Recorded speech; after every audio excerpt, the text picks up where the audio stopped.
Ambassador Lee Minho walked slowly down the long crystal corridor toward the great chamber. His black diplomatic uniform felt heavy on his shoulders. Behind him, Trade Representative Park Soo-jin checked her tablet one last time. The numbers were all there. 200 years of human presence in the galaxy, reduced to a simple list of complaints. They made their decision weeks ago, Soo-jin whispered. This is just theater. Minho nodded but said nothing. Through the transparent walls, he could see the vast city ships of the Galactic Council floating in perfect formation. Each vessel held millions of alien beings who had never set foot on Earth, never breathed human air, never understood what it meant to be born on a world where survival required constant struggle. The chamber doors opened with a sound like singing crystal. Inside, 300 different species sat in floating pods arranged in perfect circles around a central platform. The air shimmered with translation fields, turning thousands of different languages into the sterile common tongue of galactic politics. Minho stepped onto the platform and felt the weight of alien eyes upon him. Some species had dozens of eyes, others had none at all, but he could feel their attention like a physical thing pressing down on him. The primary speaker of the Vorthack rose from its pod. The creature looked like a cross between a spider and a flower, its many arms gesturing in patterns that the translation system converted to words.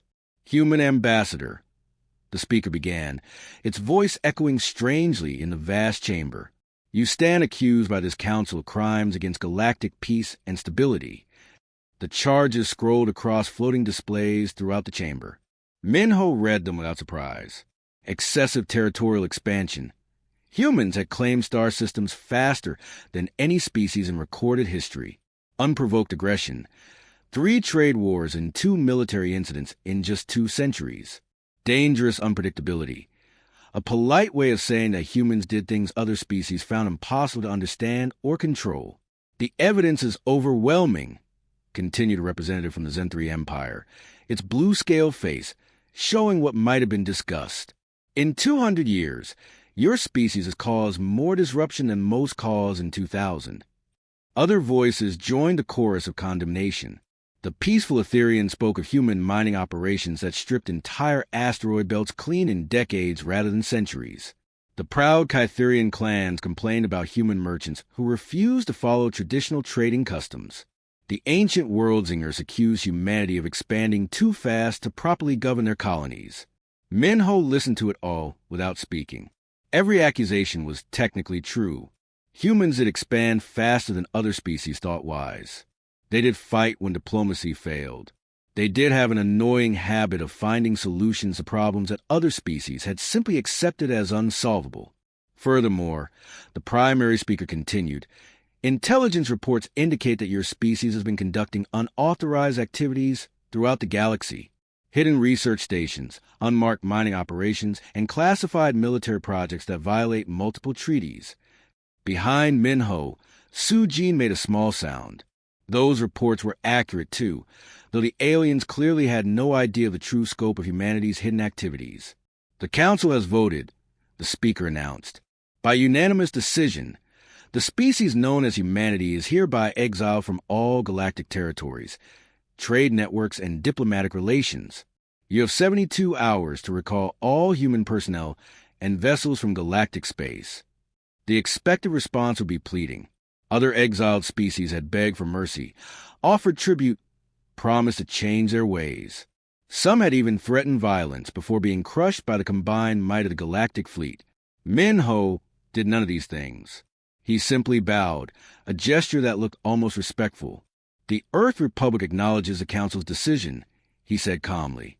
However, we request that the withdrawal period be reduced to 48 hours. We prefer not to overstay our welcome. A ripple of confusion passed through the chamber. This was not the response they had expected. You accept the exile? Asked a representative from the Crystalline Collective, its voice tinkling like breaking glass.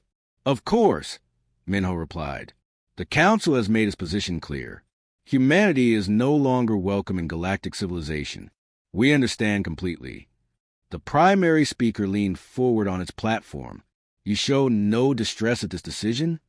Minho's smile was polite and completely unreadable.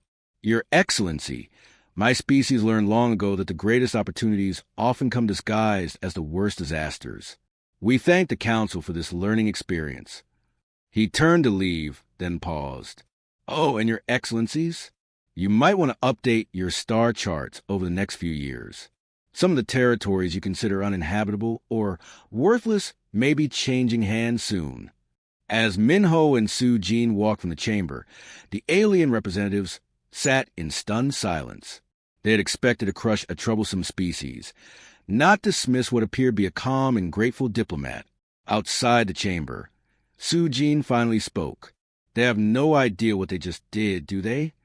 Minho activated a secure communicator and sent a single coded message to Earth. "Sunset Protocol authorized. Begin Phase 2. "No," he replied quietly. "They really don't." Captain Kim Ji-woo stood on the bridge of the merchant vessel Sol Dawn, watching the galactic communication networks light up with emergency broadcasts. The message was simple and had been prepared for this exact moment. All human personnel return to Sol System immediately.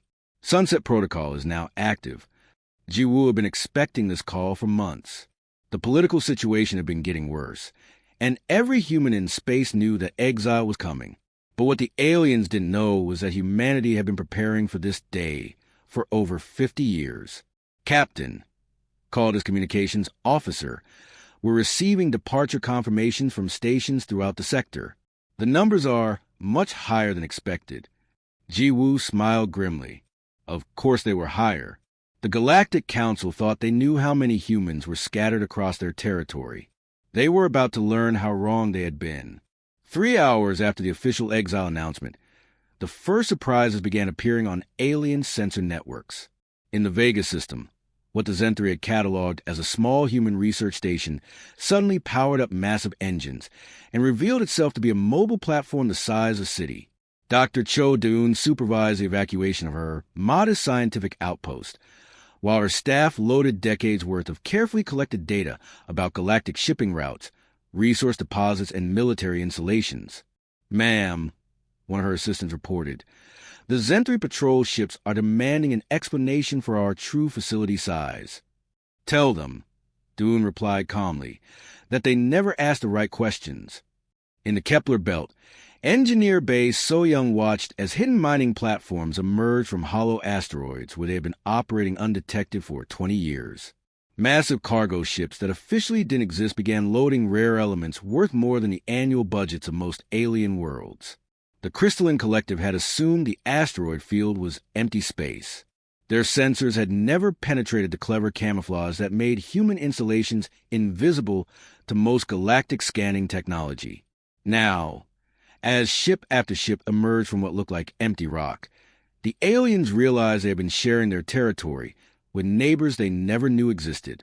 Commander Yoon Tae-hyun received the most interesting visitor. A Zenthri patrol captain arrived at what should have been a routine inspection of human departure procedures. Instead, he found himself facing a fleet of sleek vessels that his computers insisted could not exist. "How many ships do your people have?" the alien captain demanded, his scaled face showing clear agitation. Tae-hyun's expression remained perfectly polite. "Enough for our needs, Captain. We've always been a careful people." What the captain was seeing defied everything the Galactic Council thought they knew about human capabilities. Ships with hull designs that seemed to bend sensor readings. Engines that produced energy signatures unlike anything in the galactic database. Most disturbing of all, the humans were loading these mysterious vessels with equipment and materials that officially had never been purchased or manufactured. In the Outer Rim territories, colonies of the aliens had dismissed as small farming settlements revealed their true nature. New Busan, which galactic records listed as housing 50,000 people, began evacuating over 2 million colonists. The massive orbital facilities that appeared on sensors as they powered up for the first time made several alien observers question whether their own equipment was malfunctioning. Colony Administrator Oh Sol-ji supervised the systematic dismantling of infrastructure that had taken decades to build. Every useful component was being loaded onto transport ships. Every piece of advanced technology was being carefully packed for the journey beyond the galactic rim. "They want us gone," she told her staff, so we'll make sure we take everything valuable with us. The most shocking revelation came from the industrial systems. Admiral Song Min-jun commanded what the aliens had assumed were small defense fleets protecting human trade routes. As the evacuation began, massive construction yards materialized in dark space between star systems. Shipbuilding facilities that had been hidden behind sensor-dampening fields revealed the true scope of human industrial capability. For 50 years, while officially following galactic regulations and treaties, humanity had been building a shadow infrastructure. They had learned to hide in plain sight, to make their true capabilities invisible to species that had grown comfortable and predictable. Research Director Han Eugene transmitted the final data packets from a facility that galactic records didn't even know existed. Decades of careful intelligence gathering, technological development, and strategic planning were being compressed and sent to secure locations beyond the rim. The aliens think they're exiling a troublesome but manageable species, she told her team. They're about to discover they've been sharing space with something much more capable than they imagined. As the weeks passed, the true numbers became impossible to hide.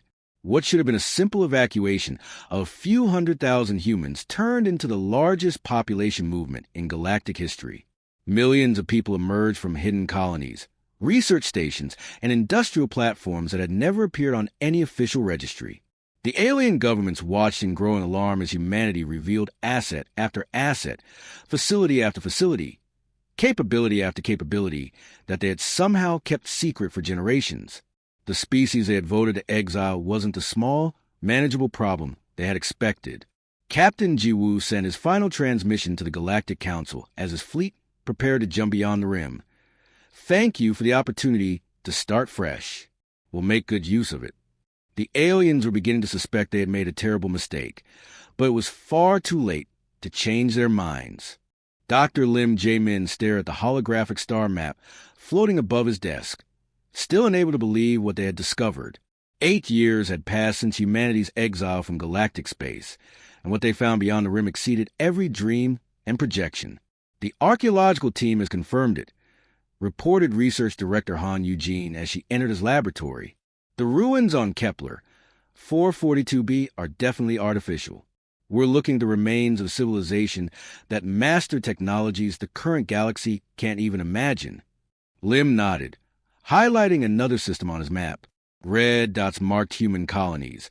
Blue indicated resource extraction sites, and golden symbols show the most incredible discovery of all, the remnants of an ancient species that had simply vanished millions of years ago. Show me the latest findings, he requested. Eugene activated a wall display, showing crystalline structures that seemed to grow from the planet's surface like frozen lightning. They called themselves the Architects, based on a few records we can translate. They built faster-than-light communication networks that work instantly across any distance. Their power generators tap directly into stellar energy from light years away. And their ships... She paused, shaking her head in amazement. Their ships could travel between galaxies. On the colony world of New Seoul, Administrator Park Dongwoo reviewed the monthly production reports with satisfaction.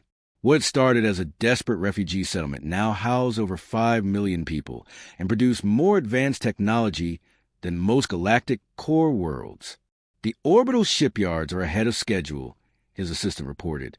The first vessels incorporating Architect technology should be ready for testing next month. The new hulls can supposedly survive direct passage through a star's corona.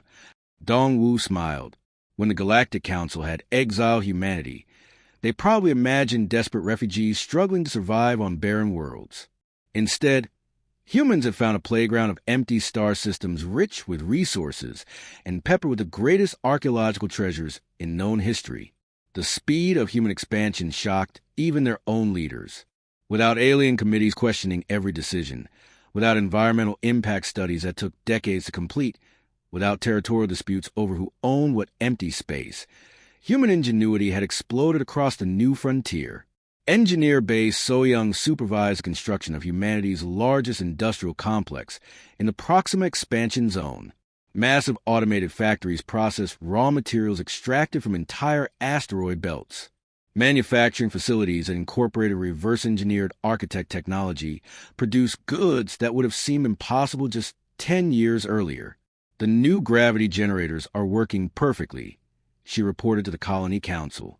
We can now create Earth-normal conditions on any world, regardless of size or atmospheric composition. The desert world of Nova Tatooine will have breathable air and comfortable gravity within 6 months. What amazed So Young most was the efficiency of unrestricted development. On Earth, building a simple factory required years of permits and approvals. Here, beyond the galactic rim, if humans needed something built, they simply built it. The results were spectacular. Colony ships arrived weekly at established worlds, bringing new settlers and returning with loads of rare materials. The population growth was unprecedented. Humans were having more children than they had in centuries, driven by optimism about the future and unlimited opportunities for expansion. Captain No Jinei commanded one of the new exploration fleets, pushing even further into unmapped space.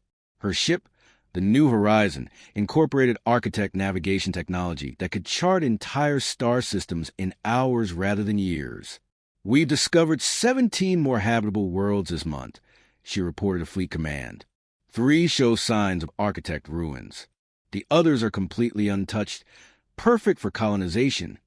Jinei's crew represented the new generation of humans born beyond the rim. They had never lived under alien oversight, never had to ask permission to explore, or build, or expand. To them, the galaxy was an infinite frontier waiting to be claimed by whoever was bold enough to reach for it. Dr. Cho Daun led the xenoarchaeology team studying architect sites throughout human territory. Each discovery revealed new possibilities that made the old galactic civilizations look primitive by comparison. We've successfully activated one of their manufacturing centers, she announced during the weekly science briefing. It can produce materials with properties that violate several supposedly fundamental laws of physics. Metals that are lighter than air but stronger than neutronium. Crystals that store unlimited energy without any decay. The implications were staggering. Humanity wasn't just surviving in exile. They were evolving into something unprecedented.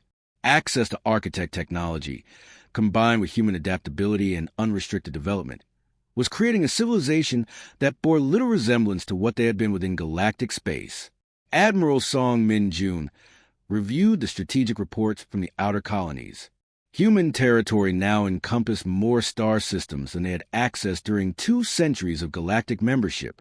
The rate of expansion was accelerating as new technologies made colonization easier and faster. We're receiving some interesting signals from the galactic rim, his intelligence officer reported. Alien scout ships have been detected at the edge of our territory. They seem nervous. Song smiled. Let them be nervous. The galaxy had voted to exile humanity because they feared human unpredictability and rapid expansion.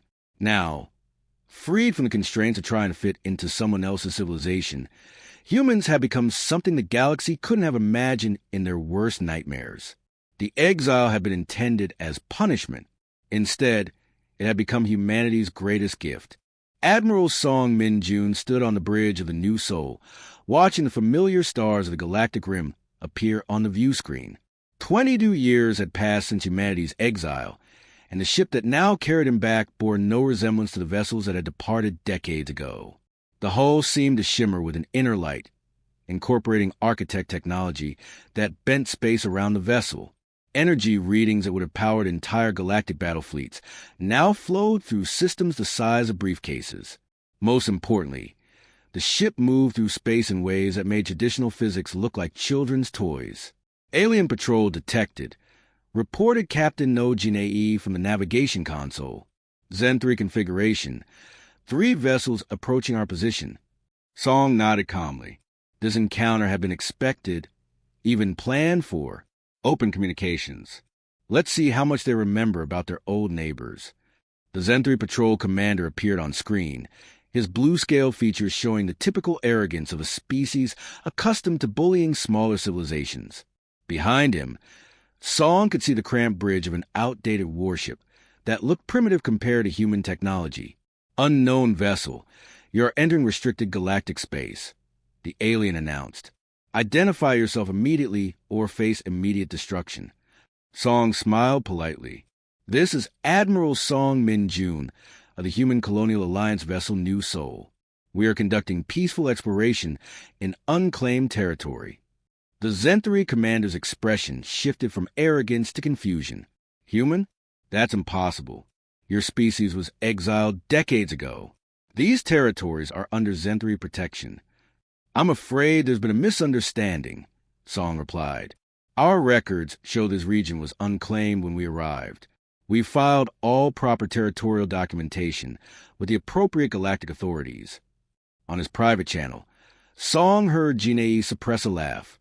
The appropriate authorities were human colonial administrators who had established their own registry system beyond the rim. Technically, every human claim was completely legal under interstellar law. The Zenthari ships moved closer, their weapons charging. Song could see the alien commander studying his sensor readings with growing alarm. The energy signatures from a human vessel were completely off the charts. Your ship? The commander said slowly. What kind of propulsion system are you using? Standard Colonial Alliance configuration. Song answered truthfully. Nothing unusual by our current standards. What he didn't mention was that their standard technology incorporated discoveries that would revolutionize galactic civilization. Architect engineering combined with human innovation had produced vessels that operated on principles the galaxy's top scientists couldn't even understand. Admiral, Jinei whispered, their weapons are attempting to lock onto us. Song nodded. Let them try. Begin passive scanning of their fleet. The Zenthari patrol fired warning shots that passed harmlessly through space where the human ship had been moments before.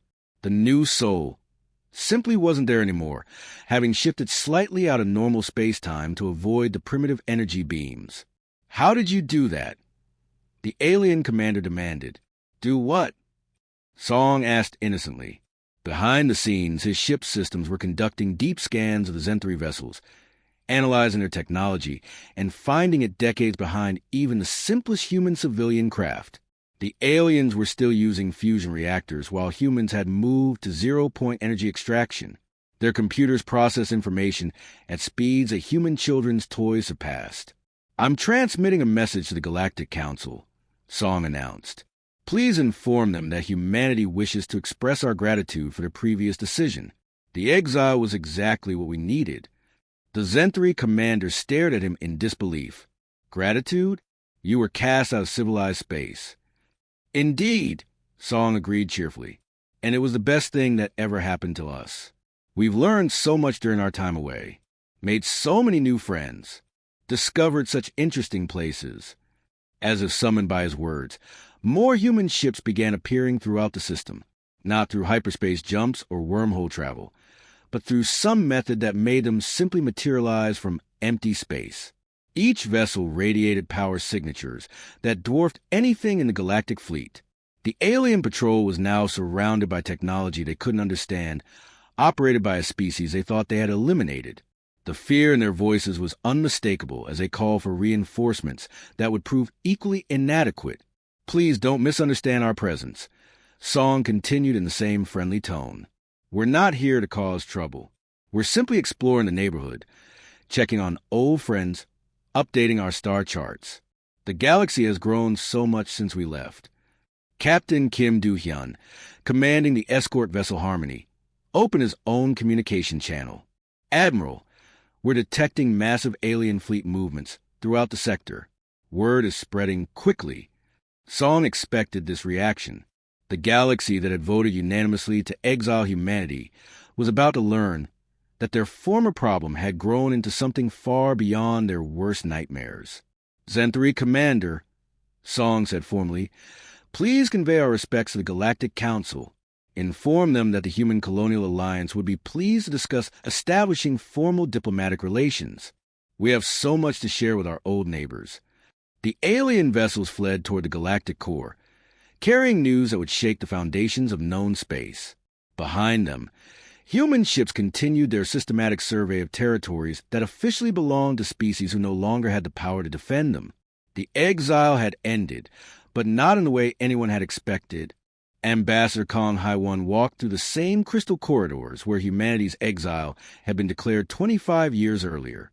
But this time, she was not a desperate supplicant begging for mercy. The holographic displays following her showed the true scope of what humanity had become during their time beyond the rim. The Galactic Council chamber looked smaller than she remembered.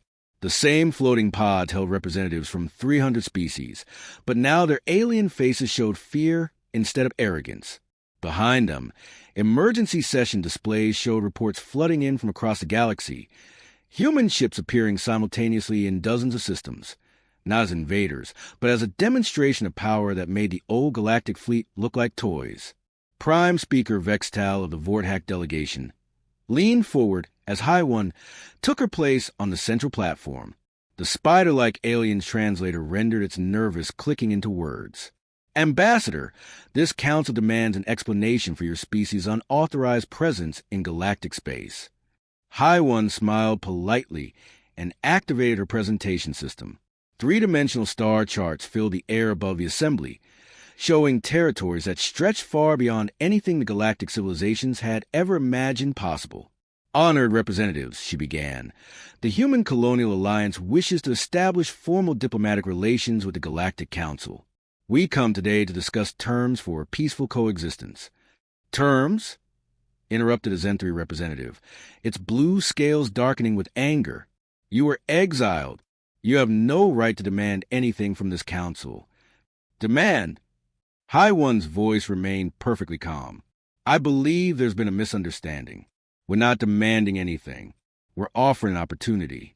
She gestured, and the holographic displays showed human colonies that dwarfed the greatest galactic cities. Industrial complexes that could manufacture entire fleets in weeks rather than years. Most disturbing of all, ships that moved through space using principles that the galaxy's top scientists insisted were impossible.